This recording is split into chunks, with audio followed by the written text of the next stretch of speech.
पूज्यं सर्वरक्षाकरं विभुं पार्वती हृदयानन्दं शास्तारं प्रणमाम्यहं स्वामी शरणमय्यप्पा विप्रपूज्यं विश्ववन्यं विष्णुसिंहो प्रियं सुतं विप्रप्रसादनिरतं शास्तारं प्रणमाम्यहं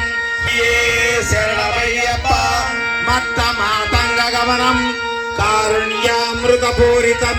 सर्वविघ्नहरं देवं शास्तारं प्रणमाम्यहं स्वामिये शरणमय्यप्पा अस्मत्कुलेश्वरं देवं अस्मच्छत्रुविनाशनम् अस्मदिष्टप्रदातारं शास्तारं प्रणमाम्यहं स्वामिये शरणमय्यप्पा पाण्ड्येश वंशतिलकं केरळे केळी विग्रहम् आर्तत्राणपरं देवं शास्तारं प्रणमाम्यहं स्वामिये